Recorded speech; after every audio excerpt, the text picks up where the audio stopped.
আসসালামু আলাইকুম সবাইকে। আমি আরিফিন ইসলাম আসাদ, তোমাদের সাথে আরো একটা ভিডিও নিয়ে। আজকে তোমাদের পড়াবো মৌলের পর্যায়ভিত্তিক ধর্ম ও রাসায়নিক বন্ধন। সো ফার্স্ট কোশ্চেন দেখো কি বলছে, নিচের কোনটি সবচেয়ে বেশি আয়নিক? আচ্ছা, দেখো তো সবগুলো এমসিকিউ এর পজিটিভ চার্জ সেম না, অ্যালুমিনিয়াম। হ্যাঁ, তাহলে আমরা নেগেটিভ চার্জ দিয়ে কোশ্চেনটার অ্যান্সার ব্যাখ্যা করব। হ্যাঁ, এটা মাথায় রাখবা, নেগেটিভ চার্জের ক্ষেত্রে আকার যত কমবে আয়নিক ধর্ম তত বাড়বে। ঠিক আছে, তাহলে এখানে কে আছে? ফ্লোরাইড আয়ন, এখানে ক্লোরাইড আয়ন, এখানে কে? ব্রোমাইড আয়ন, লাস্ট অন কে? Iodide ion. এই চারটার মাঝখানে সব থেকে আকার কম কার? ফ্লোরাইড আয়নের। এই জন্য এটা কি হবে? এটা হবে সব থেকে বেশি আয়নিক। সো অ্যান্সার ইজ ক। নেক্সট অন, কি বলছে, নিচের কোনটির আকার সবচেয়ে বড়? তাই না? আচ্ছা, দেখো তো সোডিয়াম আয়ন ইলেকট্রন কয়টা? 10টা। ম্যাগনেসিয়াম আয়নেও 10টা। অক্সাইডে 10টা। ফ্লোরাইড আয়নে কয়টা? 10টা। এইটা মাথায় রাখবা, যখন ইলেকট্রন সেম থাকবে, যখন ইলেকট্রন সেম তখন নেগেটিভ চার্জের আকার অলওয়েজ বেশি হবে, আকার অলওয়েজ বেশি। আবার যদি একাধিক নেগেটিভ চার্জ থাকে, একাধিক নেগেটিভ চার্জ থাকে, সেই কেসে চার্জ বাড়লে আকার বাড়বে। ঠিক আছে, সো এখানে পজিটিভ চার্জ আছে, তার মানে এটা অ্যান্সার অবশ্যই হবে না। এখানে পজিটিভ চার্জ, সো এটা অ্যান্সার হবে না। অ্যান্সার হয় অক্সাইড হবে বা ফ্লোরাইড আয়ন, তাই না? আমরা কি পড়ছিলাম, একাধিক নেগেটিভ চার্জ থাকলে চার্জ বাড়লে কি হবে? আকার বাড়বে। সো চার্জ কোথায় বেশি? দেখো তো অক্সাইডে না, সো আকার কার বেশি হবে? অবশ্যই অক্সাইড, বা অ্যান্সার গ। 3 নাম্বার কোশ্চেন, পর্যায় সারণীতে কোন ব্লকে অধাতুর সংখ্যা বেশি? এটা একটা মুখস্থ কোশ্চেন, আর এটা হয় পি ব্লক। তারপর নিচের কোনটি মৃৎক্ষার মৌল? ফার্স্টে আমাকে বলো মৃৎক্ষার কারা? যাদের নর্মাল অবস্থায় মাটিতে পাওয়া যায়। ঠিক আছে, এদেরকে মৃৎক্ষার বলে। আর নর্মালি গ্রুপ 2 এর মৌলগুলা মৃৎক্ষার হয়। আবার গ্রুপ 1 এর মৌলগুলা হয় ক্ষার ধাতু। এটা জেনে রাখো, পরীক্ষায় আসতে পারে। As the same way group 17 এর মৌলগুলা হয় হ্যালোজেন, এটা মেবি তোমরা জানো। এবং গ্রুপ 18 এর মৌলগুলাকে বলা হয় নিষ্ক্রিয় ধাতু। সো আমাদের মৃৎক্ষারের কথা বলছে, আমরা গ্রুপ 2 দেখব। ক্যালসিয়াম কি গ্রুপ 2 এর মৌল না? সো অ্যান্সার হচ্ছে ক। নেক্সট অন, কি বলছে, কোনটি অবস্থান্তর মৌল? তাই না? ফার্স্টে আমাকে বলো অবস্থান্তর মৌল কারা? যাদের সুস্থিত আয়নে ইলেকট্রন বিন্যাসে ডি অরবিটাল 1 থেকে 9টার মাঝে বা আংশিক পূর্ণ থাকে। ঠিক আছে, সো আমরা টেস্ট করি। জিঙ্ক ইলেকট্রন কয়টা? 30টা না? এটাকে কি লেখা যায়? আর্গন 18, 3d10, 4s2, তাই তো? আচ্ছা, জিঙ্কের সুস্থিত আয়নকে জিঙ্ক 2+, যেটাতে 2টি ইলেকট্রন কম থাকবে। এই 2টি ইলেকট্রন কই থেকে যাবে? 4s2 থেকে না, 6টা বাদ। তাহলে দেখো 3d-তে কয়টা ইলেকট্রন? 10টা না? সো আমাদের এই শর্ত মানে না, বিদায় এটা অবস্থান্তর মৌল হবে না। কপারে আসো, ইলেকট্রন কয়টা? 29টা। এইটাকে কি লেখা যায়? আর্গন 18, 4s1, 3d10, তাই তো? কপারের সুস্থিত আয়নকে কপার 2+, বা যার 2টি ইলেকট্রন কম থাকবে, যার একটা যাবে 4s থেকে আর বাকি একটা যাবে 3d থেকে। তাহলে 10টা থেকে একটা বাদ দিলে কয়টা পাচ্ছ? 3d9। দেখো তো এইটা কি তোমাদের শর্ত মেনে নিছে না? সো অবস্থান্তর মৌল কি হবে? অবশ্যই কপার। আমরা স্ক্যান্ডিয়ামটা একটু টেস্ট করি। হ্যাঁ, স্ক্যান্ডিয়ামকে ভাঙলে কি পাচ্ছ? আর্গন 18, 4s2, 3d1, তাই কিনা বলো? স্ক্যান্ডিয়ামের সুস্থিত আয়নকে স্ক্যান্ডিয়াম 3+, যার 3টা ইলেকট্রন কম আছে, যার একটা যাবে 3d থেকে, সরি হ্যাঁ একটা যাবে 3d থেকে, দুইটা যাবে 4s থেকে। তাহলে দেখো তো 3d তে কোন ইলেকট্রন থাকতেছে?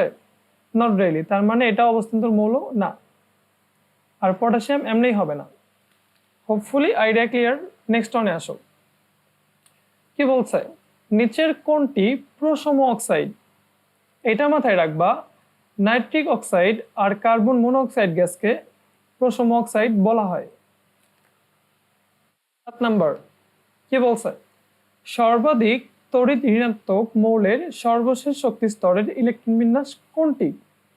আচ্ছা, সর্বাধিক তড়িৎ ঋণাত্মক কে, এটা আগে আমাকে বলো। ফ্লোরিন না? ফ্লোরিনের ইলেকট্রন কয়টা? 9টা। এটাকে কি লেখা যায়? 1s2, 2s2, 2p5। এই কনফিগারেশনটা কার সাথে মেলে? ঘ নাম্বার না? সো অ্যান্সার ইজ ঘ। 8 নাম্বার দেখো কি বলছে? আয়নীকরণ বিভবের সঠিক ক্রম কোনটি? আচ্ছা, একটা সিকোয়েন্স মাথায় রাখবা, তাহলে এই টাইপ কোশ্চেন ইজিলি সলভ করতে পারবা। হ্যাঁ, পর্যায় সারণীর তুমি যত লেফট থেকে রাইটে যাবা, আয়নীকরণ পটেনশিয়াল বা আয়নীকরণ বিভব তত বৃদ্ধি পাবে। অর্থাৎ রাইটের মৌলগুলার আয়নীকরণ পটেনশিয়াল বেশি। ওকে, আবার তুমি যত আপ থেকে ডাউন বা উপর থেকে নিচে যাবা, আয়নীকরণ পটেনশিয়াল তত কমবে। অর্থাৎ একদম নিচেরটার কি হবে? আয়নীকরণ পটেনশিয়াল সব থেকে কম হবে। আচ্ছা, ফার্স্ট সিকোয়েন্স দেখো কি বলছে? Nitrogen is greater than oxygen এবং oxygen is greater than fluorine, তাই না? First of all nitrogen is greater than oxygen, এটা হওয়ার কথা ছিল না। কারণ অক্সিজেন কোথায় থাকে? ডানে থাকে বা রাইটে থাকে। সো হওয়া উচিত ছিল কি? অক্সিজেন গ্রেটার দেন নাইট্রোজেন, তাই কি না? তবে এটা হবে, এটা ব্যতিক্রম, আমি একটু পরে দেখাচ্ছি। হ্যাঁ, তারপরে আসো, এখানে কি লেখা আছে? Oxygen greater than fluorine. Fluorine কি ডানে আসে না? তাহলে হওয়ার কথা ছিল কি? Fluorine greater than oxygen. তার মানে কি এই সিকোয়েন্সটা ভুল, সো ক নাম্বার হবে না। খ নাম্বার শুধু ব্রোমিন আছে, এখানে কোনো সিকোয়েন্স আছে? এখানে কোনো সিকোয়েন্স নাই, সো এটা হবে না। গ নাম্বারও সেম, সিকোয়েন্স নাই। ঘ নাম্বার অবশ্যই হবে, তাই না? তো আমরা এটা টেস্ট করি। হ্যাঁ, দেখো, বেরিলিয়াম, ম্যাগনেসিয়াম, ক্যালসিয়াম সবগুলাই কি গ্রুপ 2 এর মৌল না? এইটাকে সাজাইলে তুমি এরকম করে পাবা, তাই কিনা বলো? যার সব থেকে নিচে আছে কে? ক্যালসিয়াম। তাহলে এটা কি হবে? সব থেকে ছোট। তার থেকে বড় কে? ম্যাগনেসিয়াম। তার থেকে বড় বেরিয়াম। দেখো তো আমাদের সিকোয়েন্স মিলে গেছে না ঘ নাম্বারে? সো অ্যান্সার ইজ গ। এখন আসো, আমি কেন বলছিলাম oxygen is greater then nitrogen হবে না, যদিও অক্সিজেন রাইটে থাকে? দেখো, তুমি যদি নাইট্রোজেনের ইলেকট্রন বিন্যাস করো, ইলেকট্রন কয়টা পাচ্ছ? 7টা। এটাকে কি লেখা যায়? 1s2, 2s2, 2p3, তাই তো? অক্সিজেনের ইলেকট্রন বিন্যাস করলে কি পাচ্ছ? 1s2, 2s2, 2p4, তাই কিনা বলো? আমরা জানি অর্ধপূর্ণ অর্ধপূর্ণ বা পরিপূর্ণ অরবিটাল স্টেবল। 2p3 কি 2p6 এর অর্ধেক না? সো এটা স্টেবল। ওকে, 2p4 কি 2p6 এর অর্ধেক বা পরিপূর্ণ? নট রিয়েলি, তার মানে কি এটা স্টেবল না। যেহেতু নাইট্রোজেনের স্টেবিলিটি বেশি, এই জন্য কি হবে? এখান থেকে ইলেকট্রন সরাইতে বেশি কষ্ট হবে, আর এটার আয়নিক পটেনশিয়াল কি হবে? বেশি হবে। সো কি লেখা যায়? Nitrogen is greater than oxygen. Hopefully idea clear. Okay, এইরকম আরো কিছু ব্যতিক্রম আছে, যেরকম beryllium is greater than boron. আবার লেখা যায় phosphorus is greater than sulphur. Hopefully idea clear. তোমাদের সিকিউতে এটা চলে আসে কিন্তু অনেক সময়। নেক্সট অন 9 নম্বর এমসিকিউটা দেখো কি বলছে? অক্সাইডের সংকেত কোনটি? নর্মালি অক্সাইড কারা?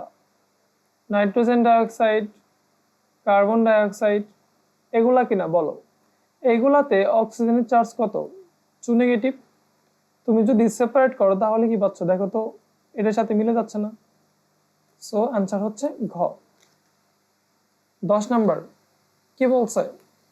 কোন যৌগে আয়নিক সমযোজী ও সন্নিবেশ সমযোজী বন্ধন বিদ্যমান? ওকে, ফার্স্টটা দেখো, KBF4 তুমি যদি এটাকে ভাঙাও তাহলে কি পাচ্ছ? পটাশিয়াম আয়ন আর বোরন টেট্রাফ্লোরাইড আয়ন, তাই কিনা? পজিটিভ আর নেগেটিভ চার্জের মাঝখানে ইলেকট্রোস্ট্যাটিক ফোর্স থাকে, যার জন্য আয়নিক বন্ড ক্রিয়েট হয়। সো এখানে কে আছে? একটা আয়নিক বন্ড। আমাদের ফার্স্টটা মিলে গেছে। এখন BF4 নেগেটিভকে ভাঙাও, তাহলে কি পাচ্ছ দেখো, বোরনের শেষ কক্ষে ইলেকট্রন 3টা, যেটা 3টা ফ্লোরিনের সাথে একটা করে ইলেকট্রন শেয়ার করে BF3 যৌগ তৈরি করে। ঠিক আছে, তার মানে এগুলা হচ্ছে সমযোজী বন্ধন। এটা একটা, দুইটা, 3টা আছে, তাই কিনা? এখন এখানে কে আছে? BF4। একটা ফ্লোরিন কি করবে? একটা ফ্লোরিন তার এক জোড়া অতিরিক্ত ইলেকট্রন বোরনের সাথে শেয়ার করবে। এখন দেখো, বোরন একটা অধাতু, ফ্লোরিন একটা অধাতু। ফ্লোরিন ইলেকট্রন বোরনের সাথে শেয়ার করতেছে। শেয়ারটা কি একদিক থেকে হচ্ছে না? একদিক থেকে শেয়ার। যখন সমযোজী বন্ধনে শেয়ার একদিক থেকে হবে ওইটাকে বলা হয় সন্নিবেশ সমযোজী বন্ধন। সন্নিবেশ সমযোজী।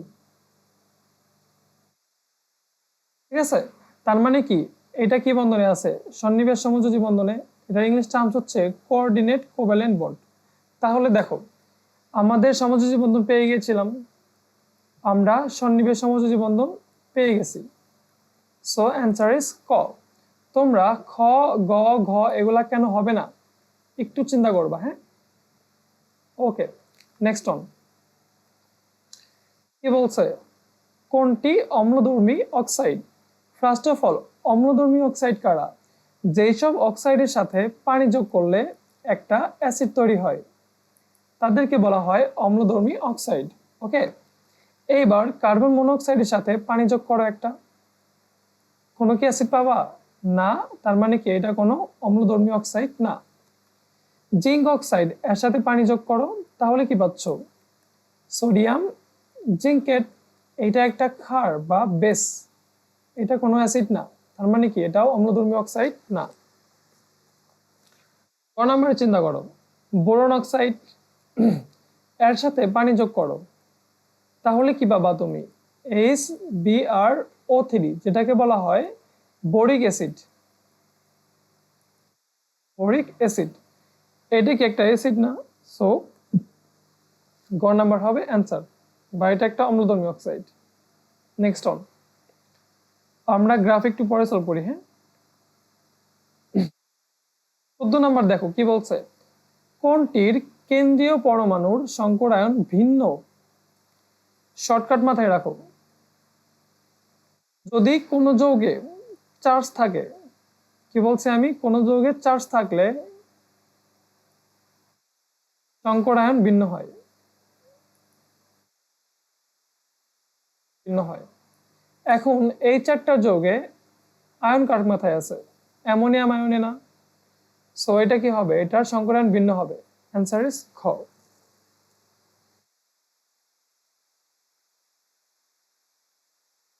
কোনটির হাইব্রিডাইজেশন দ্বারা পানি অণু গঠিত হয়? আচ্ছা, একটা সিকোয়েন্স মাথায় রাখবা। হ্যাঁ, তাহলে সব কোশ্চেন সলভ করতে পারবা। মনে করো যে এক্স আর ওয়াই মিলে একটা যৌগ তৈরি করছে। ঠিক আছে, এখন এক্স এর সাথে ওয়াই যদি দুইটা থাকে, এটা হয় sp হাইব্রিডাইজড। আর sp হাইব্রিডাইজড যৌগের বন্ধন কোণ হয় 180 ডিগ্রি। ঠিক আছে, আবার XY যৌগটা যদি এরকম হয়, Y 3টা পরমাণু থাকে, তাহলে এটা হবে sp2 হাইব্রিডাইজড এবং এর বন্ধন কোণ হবে 120 ডিগ্রি। আবার X একটা গ্রুপ, Y যদি 4টা থাকে, তাহলে এটা হবে sp3 হাইব্রিডাইজড এবং এদের কোণ হবে 109 ডিগ্রি 7 বা 8 মিনিট, যেটাই বলি, 28 মিনিট, সরি। তারপর এক্স এর সাথে যদি 5টা গ্রুপ থাকে তাহলে এটা হবে sp3 ডিহাইব্রিডাইজড এবং এটার কোণ হবে দুইটা, 90 ডিগ্রি বা 120 ডিগ্রি। ঠিক আছে, এই সিকোয়েন্সটা মুখস্থ রাখবা। এখন দেখো এই রুলস অনুযায়ী এখানে এক্স কয়টা আছে? একটা। ওয়াই আছে দুইটা। এটা কি sp হাইব্রিডাইজড হওয়ার কথা ছিল না? কিন্তু এটা হবে না, এটা হবে sp3 হাইব্রিডাইজড। ঠিক আছে, এটা মুখস্থ রাখবা। এরকম আরো একটা ভিন্নধর্মী যৌগ হচ্ছে অ্যামোনিয়া, এটাও sp3 হাইব্রিডাইজড হয়। দেখো কি বলছে, PCl5 অণুতে বিদ্যমান বন্ধন কোণের মান কত? মাত্র বলছে দেখো XY5 টাইপ যৌগগুলা sp3 ডিহাইব্রিডাইজড হয় এবং এদের বন্ধন কোণ হয় কত? 90 ডিগ্রি বা 120 ডিগ্রি। এটা কি পি কি এক্স না? ক্লোরিন কি ওয়াই না? ওয়াই কয়টা আছে? 5টা আছে। তার মানে কি এটা sp3 ডিহাইব্রিডাইজড, আর এদের কোণ কত হবে? 90 ডিগ্রি বা 120 ডিগ্রি। অপশনে কি 120 ডিগ্রি কোথাও আছে? নাই। 90 ডিগ্রি আছে? ইয়েস, ক নাম্বারে। সো অ্যান্সার ইজ ক। 18 নাম্বার কি বলছে, নিচের কোনটি অধিক সমযোজী বৈশিষ্ট্য প্রদর্শন করে? আচ্ছা, তোমরা কি পোলার আয়নের রুলস পড়ছো? ফাজানের রুলস। বিজ্ঞানী ফাজান নেগেটিভ আয়নের জন্য বলছে নেগেটিভ আয়নের চার্জ যত বাড়বে, কি বলছে আমি, চার্জ যত বাড়বে পোলার আয়ন তত বাড়বে, আর পোলার আয়ন যত বাড়বে সমযোজী বৈশিষ্ট্য তত বাড়বে। Idea clear? আবার এখন মনে করো দুইটা যৌগের চার্জ সেম। এই ক্ষেত্রে নেগেটিভ চার্জের আকার যত বাড়বে, কি বলছে আমি, আকার যত বাড়বে পোলার আয়ন ক্ষমতা তত বাড়বে এবং সমযোজী ধর্ম তত বাড়বে। ওকে, দেখো প্রত্যেকটা এমসিকিউ এর পজিটিভ চার্জ সেম, তাই কিনা? নেগেটিভ চার্জ কি আছে? Fluoride ion, chloride ion, bromide ion এবং কে আয়োডাইড আয়ন। সবগুলোরই কি চার্জ কি একটা করে না? তার মানে কি 1 নাম্বার পয়েন্ট দিয়ে তুমি এটাকে ব্যাখ্যা করতে পারবা না। সেকেন্ড পয়েন্টে আসো, চার্জ সেম হলে কি হবে? আকার বাড়লে পোলার আয়ন বাড়বে, সমযোজী বন্ধন বাড়বে, তাই তো? যেহেতু এই চারটার মাঝে আয়োডাইড আয়নের আকার বেশি, এই জন্য এটা কি হবে? এটা পোলার আয়ন বেশি হবে এবং সমযোজী ধর্ম বেশি হবে। Hopefully idea clear. অ্যান্সার হচ্ছে ঘ। নাম্বার কি বলছে, পানি তরল হওয়ার জন্য নিচের কোন বন্ধনটি দায়ী? আচ্ছা, নর্মালি পানি কি আকারে থাকে? অণু আকারে থাকে না? বা অসংখ্য পানি অণু কি পরস্পরের সাথে যুক্ত থাকে না? দেখতে অনেকটা এরকম হয়, HOH HOH, এরকম কন্টিনিউয়াসলি কি হবে? চলতেই থাকবে, তাই না? এখন এই অণুগুলোর মাঝখানে কি থাকবে? অবশ্যই একটা বন্ধন থাকবে যার মাঝে কি এরা যুক্ত থাকবে, না হলে তো পসিবল না, তাই না? এদের মাঝখানে এক ধরনের অলিক বল কাজ করে, আর অলিক বলের দরুন একটা অলিক বন্ধন তৈরি হয় যাকে ডটের চিহ্ন দ্বারা প্রকাশ করা হয়। এগুলাকে বলা হয় হাইড্রোজেন বন্ড। আর মেনলি এই হাইড্রোজেন বন্ডের জন্যই কি হয়, পানি অণু পরস্পরের সাথে যুক্ত থাকে বিধায় এটা দেখতে তরল হয়। অনেক সময় খ নাম্বারে আসে যে পানি তরল কেন, তুমি এইটুকু বুঝতে পারলে ইজিলি ব্যাখ্যা করতে পারবা। So hydrogen bond answer. Next one কি বলছে, কোনটির প্রথম আয়নীকরণ বিভব অধিক? আচ্ছা, 10টা ইলেকট্রন বিশিষ্ট গ্রুপকে নিয়ন, 11টাকে সোডিয়াম, 12টা হচ্ছে ম্যাগনেসিয়াম আর 13টাকে অ্যালুমিনিয়াম। আয়নীকরণ জিনিসটাকে অ্যাকচুয়ালি ইলেকট্রন ত্যাগ করে না। দেখো তো নিয়ন কি একটা নিষ্ক্রিয় যৌগ না? আর নিষ্ক্রিয় যৌগে কি থাকে? অষ্টক থাকে, বা এটা স্টেবল, ফুললি স্টেবল, তাই তো? এখন একটা স্টেবল যৌগ থেকে তুমি যদি ইলেকট্রন ত্যাগ করাইতে চাও, তোমার কি শক্তি বেশি লাগবে না? লাগবে কিনা বলো? যেহেতু এনার্জি বেশি লাগবে, এই জন্য আয়নীকরণ পটেনশিয়াল বা আয়নীকরণ বিভবও কি লাগবে? বেশি লাগবে। সো অ্যান্সার ইজ নিয়ন। বাকিগুলো কেন হবে না টেস্ট করে দাও। 21 নাম্বার কি বলছে, কোনটির আয়নীকরণ শক্তি বেশি? আচ্ছা, তোমাদের ফার্স্ট কোশ্চেনে বলছিলাম মনে আছে কি না, তুমি যত লেফট থেকে রাইটে যাবা তত কি হবে, আয়নীকরণ পটেনশিয়াল বাড়বে। আবার তুমি যত উপর থেকে নিচে যাবা তত আয়নীকরণ পটেনশিয়াল কমবে, তাই তো নাকি? এখন দেখো, ম্যাগনেসিয়াম আর অ্যালুমিনিয়াম এই মৌল দুটো কি আছে, বেরিলিয়াম আর বোরনের কি পরে আছে না বা নিচে আছে না? আর নিচেরগুলোর কি হয়, আয়নীকরণ পটেনশিয়াল এমনি কম হয়। সো এই দুইটা এমনি হবে না। এখন বেরিলিয়াম আর বোরন নিয়ে চিন্তা করো, ঠিক আছে? বেরিলিয়ামের পরে কি আছে, বোরন। তোমাদের আমি ফার্স্টেই বলছিলাম বেরিলিয়াম এর আয়নীকরণ শক্তি বোরন অপেক্ষা বেশি হয়, যদিও এটা এই সিকোয়েন্সটা মানে না। রিজনটা কি দেখো, বেরিলিয়ামের ইলেকট্রন কয়টা, 4টা, তুমি কি লিখতে পারো 1s2 2s2। বোরনের ইলেকট্রন কয়টা, 5টা, তুমি কি লিখতে পারো 1s2 2s2 2p1। 2s2 কি ফুললি পরিপূর্ণ না, 2p1 কি পরিপূর্ণ না? তাহলে কি হবে, বেরিলিয়াম থেকে ইলেকট্রন সরাইতে বেশি শক্তি লাগবে বা বেশি এনার্জি লাগবে, এই জন্য এটার কি হবে, এটার আয়নীকরণ শক্তিও বেশি হবে। Hopefully idea clear. So answer হচ্ছে বেরিলিয়াম। 22 নাম্বার কোশ্চেনটা দেখো কি বলছে, জেনন ফ্লোরাইড যৌগে জেননের কোন ধরনের সংকরণ ঘটে? তোমাদের বলছিলাম যে XY2 আকৃতি যৌগে sp সংকরণ ঘটে, তাই না? যদিও জেনন ফ্লোরাইড XY2 আকৃতি যৌগ, কিন্তু এটা sp সংকরণ হবে না। রিজনটা হচ্ছে XeF2 যৌগে জেননের কক্ষপথ সম্প্রসারণশীলতার একটা ধর্ম আছে, কারণ শীলতা, যারা মোটামুটি একাডেমিকে লেখাপড়া করছে তারা এটা জানো। আর এই ধরনের যৌগের সংকরণ হয় sp3d2। সো অ্যান্সার হচ্ছে গ। নেক্সট অন কি বলছে, কক্ষ তাপমাত্রায় কোনটি তরল?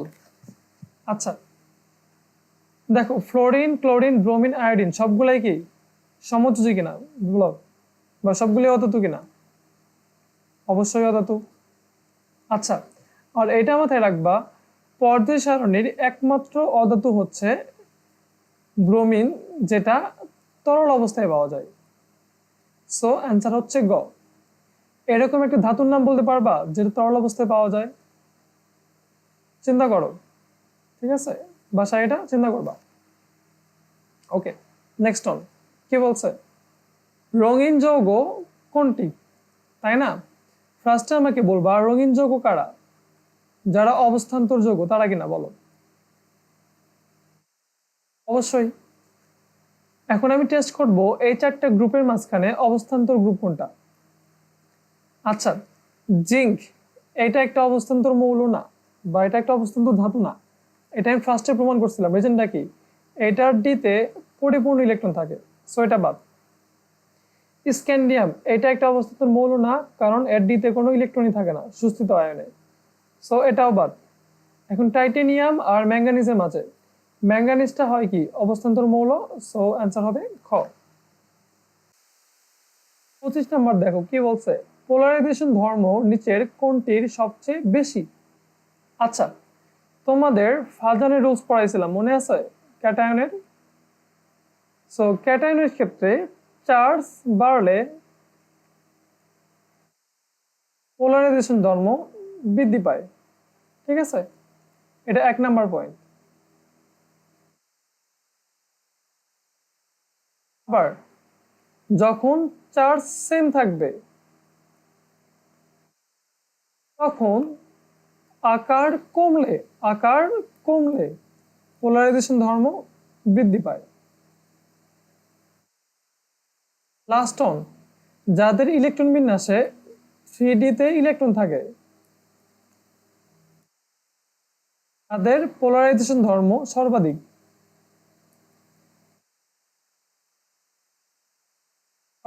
এটা মাথায় রাখবা, হ্যাঁ? এখন দেখো, সবগুলোরই কি পজিটিভ চার্জ সেম না? সেম, তো তার মানে কি 1 নাম্বার পয়েন্ট কাজ করবে না এখানে, তাই না? এটা বাদ। 2 নম্বরে আসো, কি বলছে?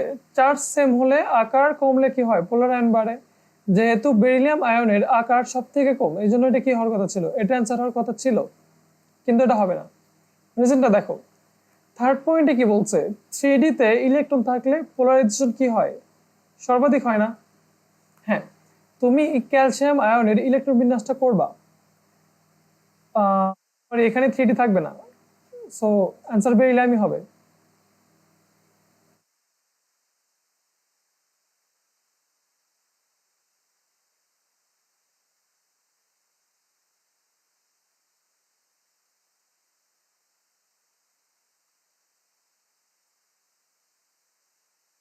তো অ্যান্সার হবে beryllium ion. Idea clear? Next one. কি বলছে? চালকোজেন গ্রুপ কোনটি? নর্মালি গ্রুপ 16 কে বলা হয় চালকোজেন গ্রুপ, এবং গ্রুপ 15 কে বলা হয় নিকটোজেন গ্রুপ। এগুলো মাথায় রাখবা, ঠিক আছে? সো অ্যান্সার হবে গ্রুপ 16। 27 নম্বর কি বলছে? কপার সালফেট ইন্টু 5 অণু পানি যৌগে কয় ধরনের বন্ধন বিদ্যমান? কপার সালফেট যৌগটা চিন্তা করো তো, কি কি আছে? কপার আয়ন আছে আর সালফেট আয়ন আছে, তাই কিনা? পজিটিভ আর নেগেটিভ চার্জের মাঝখানে কে থাকে? আয়নিক বন্ড, তাই তো। এখন সালফেটকে ভাঙাও। সালফেটের যোজনী 6, 2 4 6। একটা অক্সিজেনের যোজনী কত? 2 করে না? এই জন্য এটা 2টা করে হাত নেবে। সালফার একটা অধাতু, অক্সিজেন একটা অধাতু, সো অধাতু অধাতু কি তৈরি করবে? কোভ্যালেন্ট বন্ড বা সমযোজী বন্ধন, তাই কিনা বলো? ইয়েস। এখন এখানে অক্সিজেন কয়টা ছিল? 4টা ছিল না? দেখো তো। তাহলে তুমি এখান থেকে 3টা অক্সিজেন পাচ্ছ, 1 2 3টা। বাকি একটা অক্সিজেন কি করবে? নিজেই ওনার এক জোড়া ইলেকট্রন সালফারকে দিয়ে দিবে, ঠিক আছে? দেখো, ইলেকট্রন কি একদিক থেকে শেয়ার হচ্ছে না? একদিকে শেয়ার। আর এরকম বন্ধনকে কি বলা হয়? এরকম বন্ধনকে বলা হয় সন্নিবেশ সমযোজী বন্ধন। সন্নিবেশ সমযোজী, ঠিক আছে? সো তুমি মোট কয় ধরনের বন্ধন পাচ্ছ? 1 ধরন, 2 ধরন, 3 ধরন। সো অ্যান্সার হবে কি? অ্যান্সার হবে বি। 28 নম্বর কি বলছে? স্ফুটনাঙ্কের সঠিক ক্রম কোনটি? তাই না? একটা কথা মাথায় রাখবা যে যেই যৌগে হাইড্রোজেন বন্ধন যত বেশি, তার স্ফুটনাঙ্ক গলনাঙ্ক তত বেশি। Idea clear? ওকে। এখন কথা হচ্ছে হাইড্রোজেন বন্ধন কাদের বেশি হবে? যেই যৌগের দুটি গ্রুপের তড়িৎ ঋণাত্মকতার পার্থক্য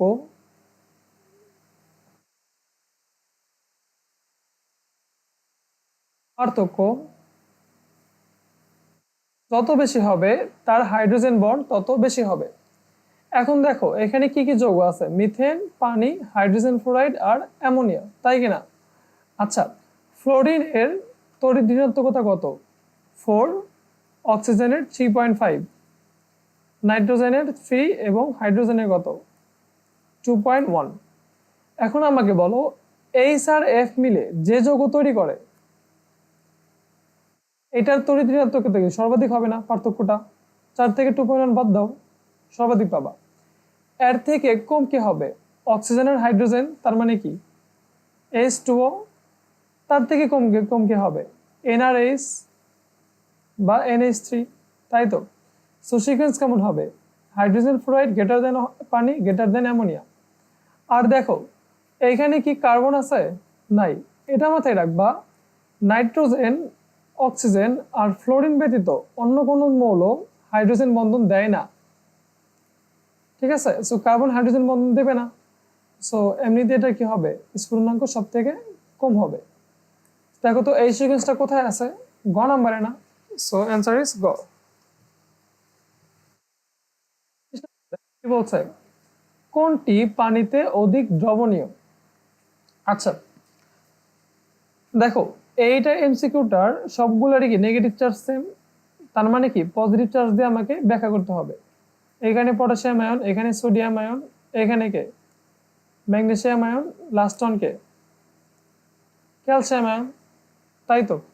আচ্ছা, তোমাদের একটু আগে বলছিলাম, মনে আছে এটা, পজিটিভ চার্জের ক্ষেত্রে চার্জ বাড়লে কি হবে, পোলার আয়ন ধর্ম বাড়বে, আর সেটা কি হবে, বেশি সমযোজী হবে।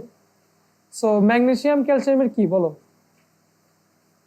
চার্জ বেশি না এই দুটো থেকে। সো এই দুটো কি হবে, বেশি পোলারাইজড হবে, বেশি সমযোজী হবে। আর সমযোজী যৌগ কি হয়, পানিতে কম দ্রবীভূত হয়, তাই কি না? সো এই দুইটা এমনিই হবে না। এখন আসো পটাশিয়াম আর সোডিয়াম আয়নের মাঝে যখন চার্জ সেম থাকে তখন কি হয় বলো, আকার যার কম সেটার পোলার আয়ন কি হয়, বেশি হয় না, আর সেটা বেশি সমযোজী হয়, আর সেটা পানিতে কম দ্রবণীয় হয়। পটাশিয়াম আর সোডিয়াম আয়নের মাঝে আকার কম কার, সোডিয়াম আয়নের, তাহলে এটা কি হবে, এটা হবে পোলার আয়ন বেশি হবে, সমযোজী ধর্ম বেশি হবে, পানিতে কম দ্রবণীয় হবে। তাহলে পানিতে সব থেকে দ্রবণীয় কে, potassium chloride. Idea clear? Next one কি বলছে, টেট্রাঅ্যামিন জিঙ্ক টু আয়ন এর জিঙ্কের সংকর আয়ন কোনটি? দেখো তো এই যৌগটা এই আকৃতি কিনা, XY4, আর XY4 আকৃতির যৌগগুলা কি হয়, sp3 hybridized। So answer is a. বলছে কোনটির জ্যামিতিক আকৃতি সরলরৈখিক? তোমাদের বলছিলাম মনে আছে, XY2 আকৃতির যৌগগুলা কি হয়, sp হাইব্রিডাইজড, এবং তাদের বন্ধন কোণ কত, 180 ডিগ্রি, মানে কি সরলরৈখিক, তাই তো। সো কার্বন ডাইঅক্সাইড কি, দেখো তো XY2 আকৃতি না, সো অ্যান্সার হবে ক। এখন বলতে পারো যে ভাইয়া পানি, H2S, সালফার ডাইঅক্সাইড এগুলোও তো হইতে পারতো, তাই না? তোমাদের একটু আগে বলছিলাম পানি কি হয়, sp3 হাইব্রিডাইজড, সেম রিজনে H2S ও sp3 হাইব্রিডাইজড, সালফার ডাইঅক্সাইডও সেম। সো এটা কেন sp3 হাইব্রিডাইজড, এটা একটু বই থেকে দেখে নিবা, আমি অন শর্টে এরা আলোচনা করতেছি না। 32 নাম্বার কি বলছে, কোন মৌলটির তড়িৎ ঋণাত্মকতা বেশি? সব থেকে বেশি তড়িৎ ঋণাত্মক কে, ফ্লোরিন সর্বাধিক তড়িৎ ঋণাত্মক, তাই না? এটা ফার্স্ট কোশ্চেনেই বলছিলাম। আর ফ্লোরিনের থেকে কম হয় অক্সিজেন। দেখো তো ফ্লোরিন কি এখানে অপশনে আছে, নাই, তার মানে কি হবে, অক্সিজেন। গ, পানির অণুতে HOH কোণের মান কত? এটা খুব ভালো একটা কোশ্চেন। তোমাকে বলছিলাম আমি একটু আগে, পানি sp3 হাইব্রিডাইজড, আর sp3 যৌগগুলা কি হয়, 109 ডিগ্রি 28 মিনিট কোণ থাকে, তাই তো। আচ্ছা, নর্মাল sp3 যৌগ কিরকম হয়, XY4 আকৃতি, আর এটার স্ট্রাকচার হয় এরকম, এক্স কেন্দ্রে থাকে, চারপাশে থাকে চারটা ওয়াই।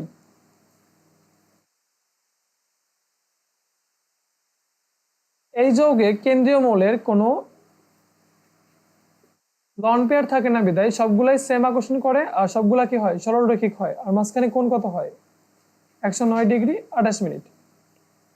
এখন পানি অণু চিন্তা করো তো, পানি অণুতে 2 জোড়া মুক্ত জোড় থাকে ইলেকট্রন, আর এটা থাকে বন্ধন জোড় ইলেকট্রন, ঠিক আছে।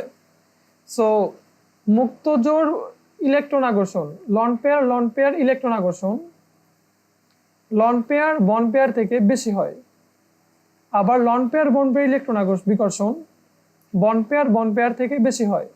তাহলে দেখো তো ইলেকট্রন বিকর্ষণের কি একটা তারতম্য আছে না বন পেয়ার আর লন পেয়ারের মাঝে, এই জন্য কি হবে, অ্যাঙ্গেলটা একদম এরকম করে সোজা না হয়ে হালকা বেঁকে এরকম করে হয়ে যাবে, এবং কোণ কমে কত হবে, কোণ কমে হবে 104 ডিগ্রি 5 মিনিট, ঠিক আছে।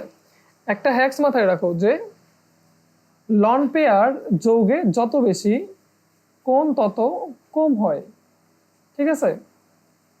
আচ্ছা, একটু চিন্তা করো তো, অ্যামোনিয়া এটা কি sp3 হাইব্রিডাইজ না, আর এটা কি XY4 আকৃতি না, এটা XY3 আকৃতি, তাই না?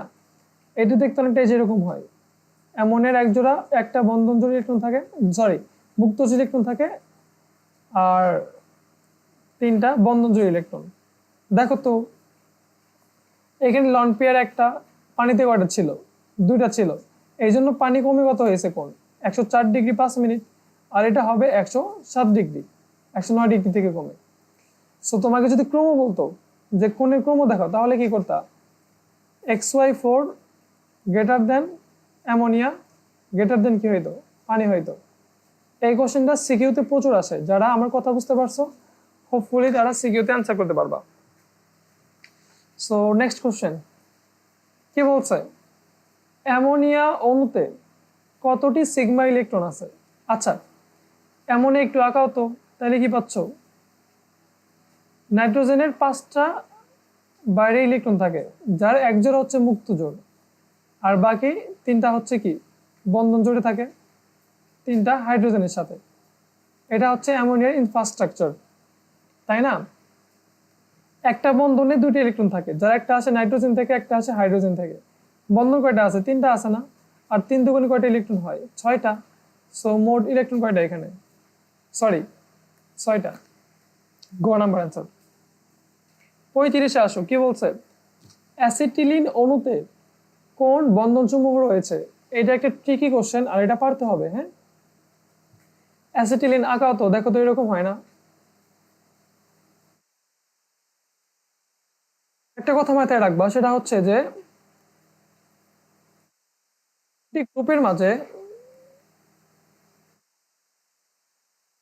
মাঝে একটি সিগমা এবং বাকি বন্ড হয় পাই বন্ড। ঠিক আছে? সো হাইড্রোজেন আর কার্বনের মাঝখানে বন্ধন কয়টা? একটা, তার মানে একটা কি থাকবে এখানে? সিগমা। এখানেও হাইড্রোজেন আর কার্বনের মাঝখানে বন্ধন কয়টা? একটা। সো এখানে একটা সিগমা থাকবে, তাই না? এইখানে কার্বন আর কার্বনের মাঝখানে বন্ধন কয়টা? এখানে ফার্স্টে একটা আছে, যেটা হবে সিগমা। আর তাহলে বাকি দুইটা কি হবে? বাকি দুইটা হবে পাই। তাহলে আমি কি পাচ্ছি? মোট একটা, দুইটা, 3টা সিগমা। কয়টা পাই এখানে? 2টা পাই না? দেখো অপশন কয়ের সাথে মিলে যায় এটা। Hopefully idea clear. এই কোশ্চেনগুলো কিন্তু পরীক্ষায় প্রচুর আসে, বিশেষ করে অর্গানিকে পাবা। সো যারা বোঝো নাই, এটা ভিডিওটা আবার দেখবা। 34 নম্বর কি বলছে? সর্বাপেক্ষা শক্তিশালী ক্ষার কোনটি? আচ্ছা, এইটা মাথায় রাখবা যে একটা ক্ষার তৈরিতে যেই ধাতুটা ব্যবহার করা হয়, তার ধাতব ধর্ম তত বেশি হবে, ক্ষার ধর্ম তত বেশি হবে। আচ্ছা, আমরা কি পড়ছিলাম বলতো? আমরা একটা গ্রুপের যত উপর থেকে নিচে যাব, তত কি হবে? ধাতব ধর্ম বৃদ্ধি পাবে, তাই না? সো তুমি যদি সিকোয়েন্স করো, এখানে কি কি আছে? সোডিয়াম আছে, পটাশিয়াম, সিজিয়াম, রুবিডিয়াম, তাই কিনা বলো? সব থেকে নিচে কি আছে? রুবিডিয়াম। তাহলে ধাতুর ধর্ম সব থেকে বেশি কার? রুবিডিয়ামের। আর এটা কি হবে? সব থেকে বেশি ক্ষার হবে। সো রুবিডিয়াম হাইড্রোক্সাইড হবে সব থেকে তীব্র ক্ষার। লাস্ট অন কি বলছে? অ্যামোনিয়াম আয়নে নাইট্রোজেনের সংকরণ কোডটি। আচ্ছা, তোমাদের ফার্স্টে বলছিলাম যে আয়ন থাকলে কি হয়? বিক্রিয়িত চতুস্থলকী হয় না? হ্যাঁ, দেখো ammonium ion, nitrogen x, hydrogen হচ্ছে ওয়াই, XY4 আকৃতি না? তার মানে এটা কি হবে? এটা হবে অবশ্যই sp3 hybridised. So answer is গ। এইটা জেনে রাখো যে অ্যামোনিয়াম আয়নকে বলা হয় বিকৃত চতুস্থলকীয়।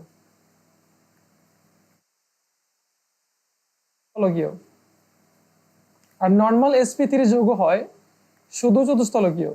এটা বিকৃত কেন? রিজনটা হচ্ছে এর মাথায় কি আছে? একটা আয়ন আছে না?